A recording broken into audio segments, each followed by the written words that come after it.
latest edition of Unoppressed with Rayesa Kathryn and myself, Kathryn Jones, with our topic today, dressing up fear as a virtue, how we innocently oppress ourselves and others when we don't speak up truthfully and authentically. And this is quite an interesting topic.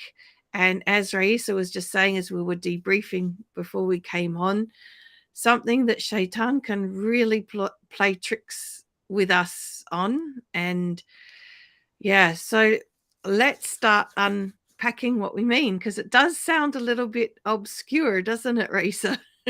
Yes, alaikum too. Absolutely, it does. Like, what is this dressing up fear? Like, we're dressing up a mannequin or a doll, with the virtue. Virtue of what? And I think it's good to unpack how, when what we're really talking about here is when we are afraid of speaking up and saying what needs to be said or express what needs to be expressed because we're afraid of the person's response, or we're afraid of rejection, or afraid of something, or afraid of the outcome, number one. And we instead think, okay, I'll walk on eggshells, and I won't, rock the boat. Just try to keep the peace, and I'll remain patient in this scenario to please Allah subhanahu wa ta'ala. And I think let's start with that, because first of all, like, that is so corrupt understanding, because nowhere does Allah subhanahu wa ta'ala say to keep quiet, to keep silent, to keep the peace when there's something wrong, when there's something not okay. He doesn't say to, it's okay if you're experiencing something that's not okay, or abuse, or something that's wrong. As long as people are not upset, it's okay. And just keep being patient with that type of treatment or behavior. It's okay. Nowhere does Allah subhanahu wa ta'ala tell us that. I think we've gone off track with this wrong understanding, especially like that people have around our faith, around what Allah subhanahu wa ta'ala is asking of us, and around understanding ourselves. So this is how we're innocently oppressing ourselves. So, in fact, we're taught that if we see something wrong, change it with our hand. If we can't change it with our hand, change it with our tongue. And if we can't change it with our tongue, hate it in our heart. And that's the lowest level of Iman. And yet what seems to prevail in many cases, and this can be sometimes cultural, is that if it's the elders, well, you can't say anything. If it's the husband, you can't say anything. And so we're mixing things up. And I'd like to actually, because I like turning things on its head, I'd like to turn that on its head right from the beginning and say that if they are someone you love, which in most cases this occurs when it's people we love, because we don't get so emotionally caught up when it's just a random person. If it's someone you love and they're doing something that is displeasing to Allah, do you really want them to come to account for that on the day of judgment or in the grave? Wouldn't you rather they have the opportunity to turn that around in this life before then? And yet we're being patient and saying, it's okay, I'm just going to keep the peace. I'm not going to talk back. I'm going to do all of this to please Allah. And we've got it mixed up. And if we really look deep inside, it's because we're too scared of the reaction, too scared of the fallout, too scared of the consequences. And so we're not saying something. Yeah. I think we should pause here, because doesn't that muddy our intention? Like, the intention to please Allah goes out the window, because we're really trying to please our own ego because of our fear. We're really placating and catering to the fears, which is coming from our ego, right? So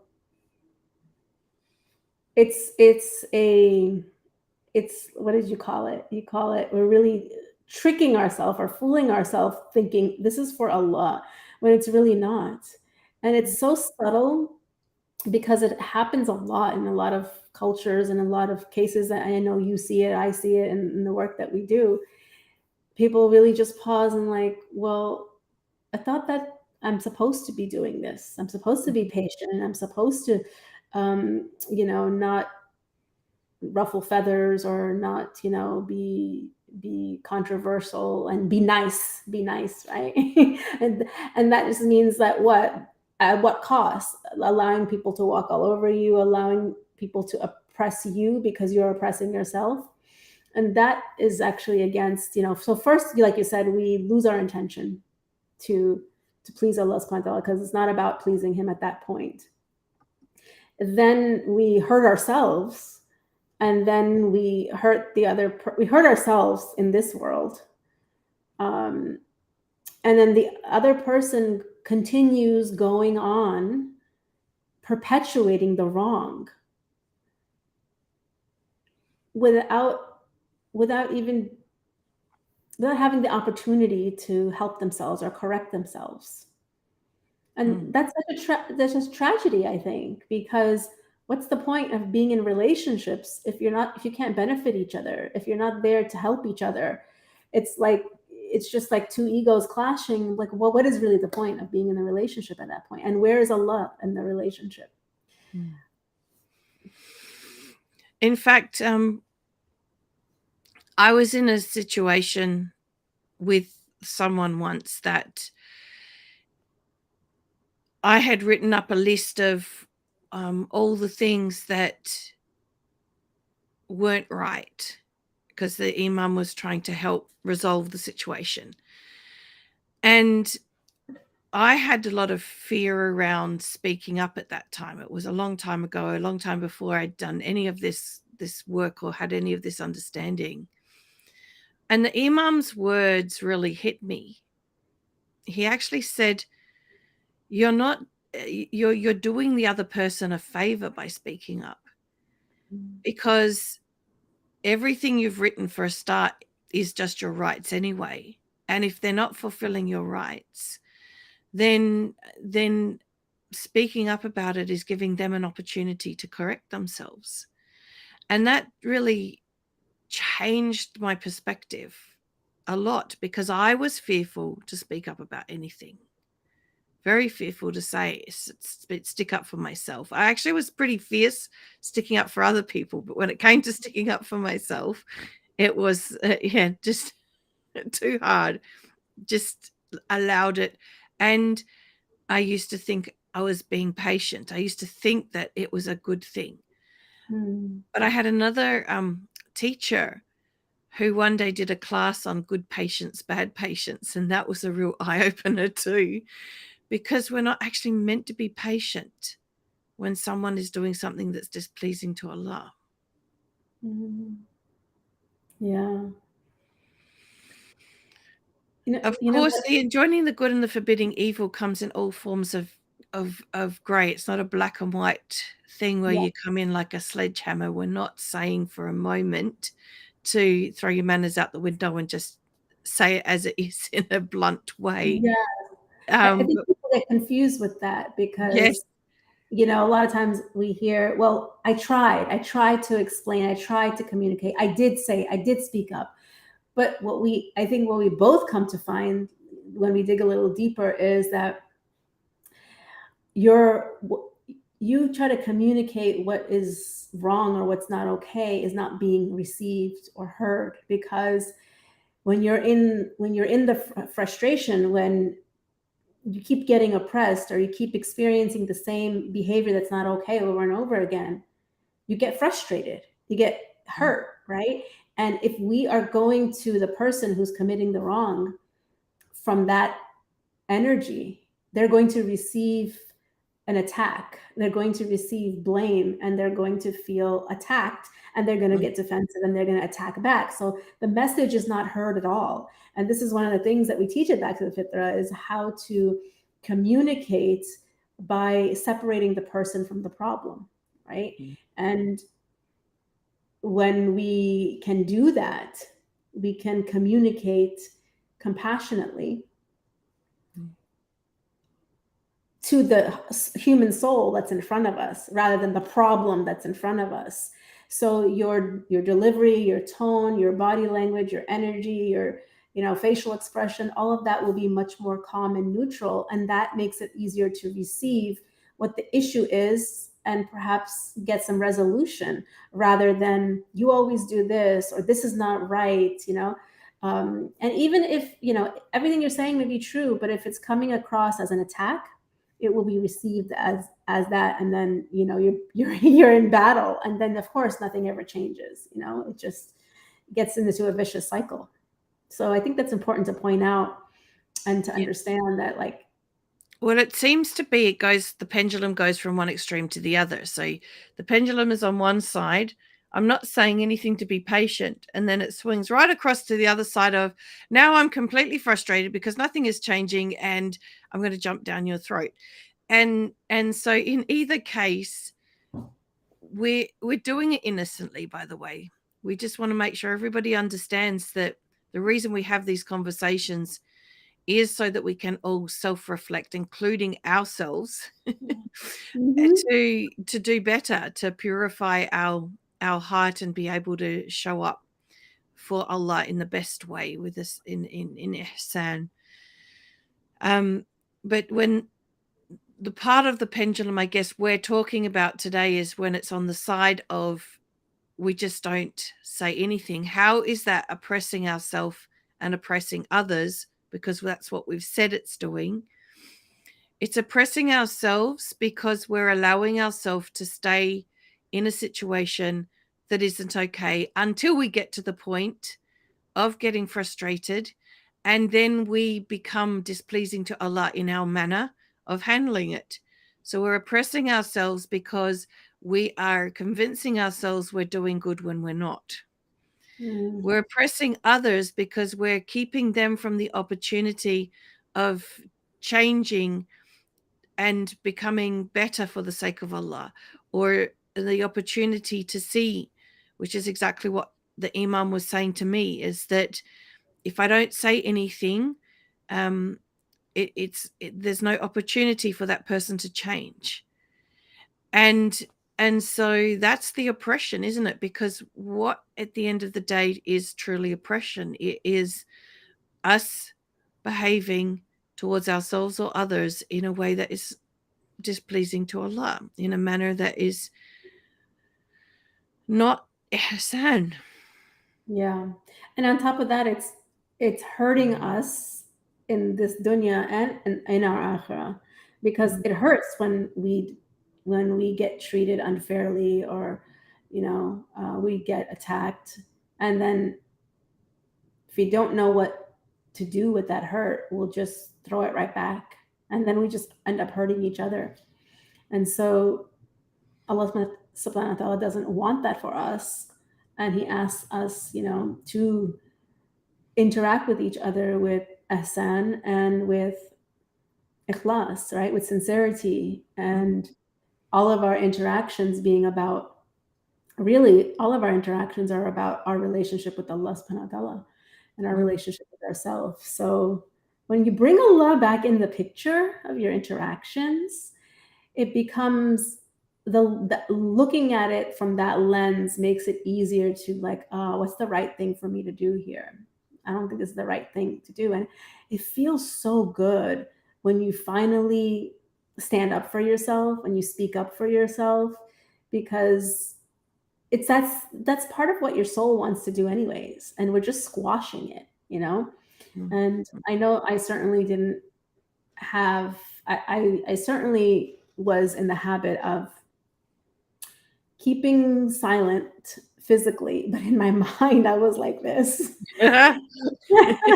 Which did no good. All it did is it harbored resentment, it harbored anger and frustration, and then I would just lash out. And then learning how to be true to myself through my connection with Allah subhanahu wa ta'ala, and using my wisdom to speak when it's necessary to speak and to keep quiet when it's appropriate to keep quiet and speak at the appropriate times. And again, this comes back to what we teach it back to the Fitrah is, how can you tell whether you're connected in your wisdom or not? Because when you're not, your ego is going to be coming out and you're operating from your ego, and that creates more of a mess. Yeah. So I guess it's a good time to, I guess, share some of the telltale signs that let them know that they're doing that. And then perhaps move on to, well, what's the answer, which you've kind of alluded to in what you just said. But I was just trying to think, what are the telltale signs? The telltale signs are that you end up getting frustrated, losing it, that the chatter in your head, like you were talking about, where on one hand it's like, I'm just staying patient for the sake of Allah, but in your head there's no quiet. Yeah. I think that we actually deep down do know when we're doing this, when it's not really for the sake of Allah. It's we're just telling ourselves that as a cover. Yeah, as an escape. I mean, for me, I can recall Allah wasn't even in the picture. I was just doing it because that's how I was conditioned or trained to. That was what I knew. Allah was not even in the picture. I wasn't even thinking that I'm being good. I was just thinking I'm being a good girl by doing this, you know. Allah was like, I wasn't thinking, is this pleasing to Allah or not? I was just following, I guess, the script of what I was taught. But it doesn't feel good to our soul. That's why that chatter comes up, and you know, and the frustration and the resentment, and then the lashing out, which that's another telltale sign. Like, how many times have we exploded or said or behaved in a way that later on we regretted? Right? It's when it bubbles over so much because you're suppressing your own self. You're oppressing your own self, that you're not able to express what needs to be expressed, you know, authentically, that it bubbles up and it explodes. So I think those are some telltale signs. And I'm sure, because we hear this question all the time when we're working with people, but how do I do that? That's always the question, isn't it? It's an internal shift. It's not an external thing. It's when, as you were talking about being in wisdom, it's when we're not having any kind of emotional reaction to it. We're actually just seeing it calmly as, okay, this isn't okay. Still seeing the person with compassion, and we're just able to say, hey, that's not okay. And sometimes that's all that we need to say. We don't need to lecture, all of those things, but just set a limit in a calm way and hold that limit. Yeah, sometimes, like you said, that simple statement of that's not okay, you know, type of thing, where it just disrupts that pattern in a very non-threatening way, you know, like you're just cutting it right there. And it can be heard when you're in that And to neutral be state. able to be in that mm, mm.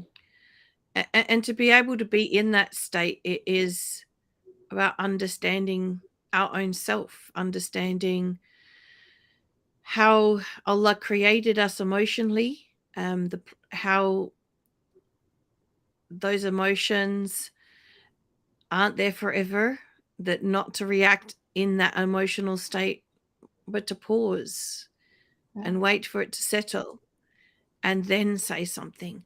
I think that's the other mistake that we make, is we think it has to be said in the moment, but maybe that's not the right moment. Yeah. And if you're connected to yourself, you're connected to Allah subhanahu wa ta'ala, and you're following his, you know, guidance, and you know, you can hear the wisdom that he's guiding you with, you'll know intuitively, well, it's better for me to keep quiet. right now. And that happened to me just last week. I was having a conversation with somebody, and they said something that was critical and judgmental, and I thought about it for a second. I'm like, should I correct her? Or like, it wasn't necessary for me to correct her because it was just an opinion. She wasn't doing anything to me. She just had an opinion. And I chose to keep quiet because I knew that getting into a conversation with this person on this topic would have led to an argument or a debate. And I didn't need to argue or debate the issue because I was comfortable knowing the truth of it. And so she could have her opinion. And that's the other part of what we learn about the Fitrah, that when we don't take things personally, we can communicate much more easily with people that may be higher conflict, or people that you don't get along with necessarily, because you're trusting your wisdom and you know when to speak, and what needs to be addressed and when, and what requires you to keep quiet at that moment. And I do this with my kids a lot. I will make a mental note, and then I'll bring it up at a later time where there's connection, and there's that receptivity to hear each other rather than in that emotional moment, because people don't hear each other when they're emotional.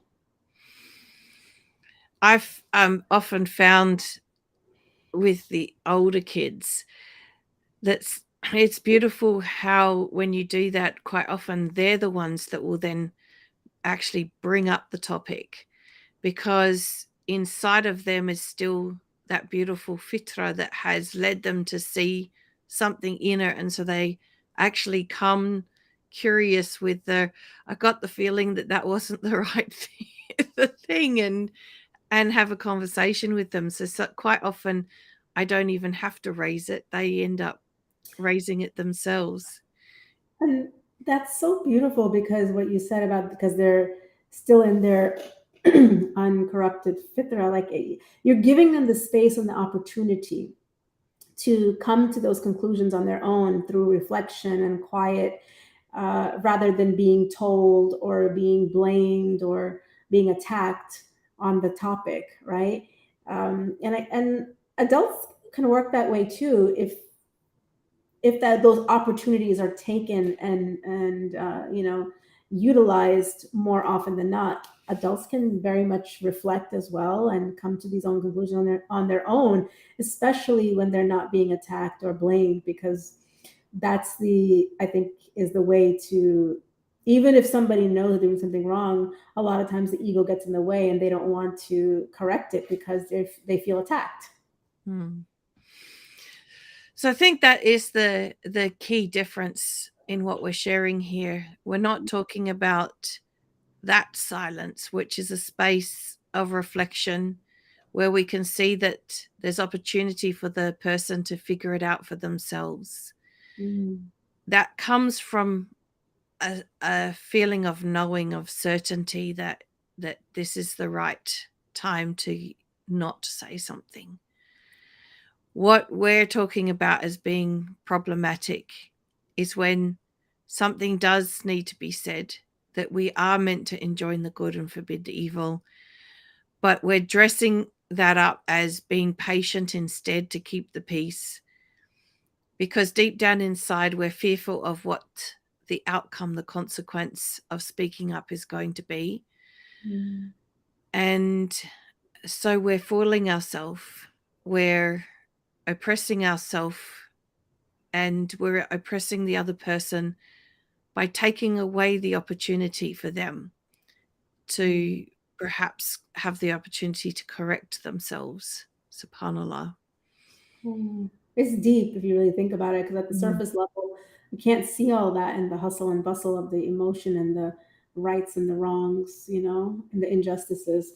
But when you pause to reflect and look under the surface, it's a facade. Alhamdulillah. Alhamdulillah. Great topic.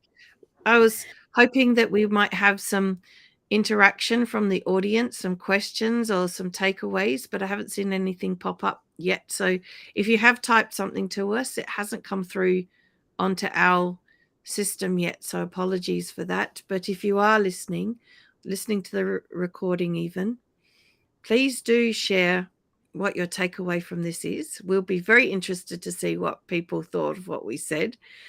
And if you found that it was beneficial, that it really opened up some reflection for you, perhaps share it with others. Make sure you like it or love it so that the algorithms share it with others. And then inshallah, you may get some reward along with us for sharing the khair, inshallah. Inshallah. Well, since there's no comments so far, I guess we'll come back and have a look at them later, Rayesa. But Jazakallah khair for being with me today. Well, And we will see everybody next month for our next Unoppressed. If anyone ever has any topics that they think that they'd like us to share, please do reach out and let us know. Yes. We usually just talk about what comes to mind and what we've been noticing.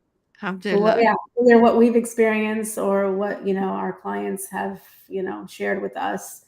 We just like to share those topics, but we're happy to, unpack and address whatever topic that seems to be coming up for you.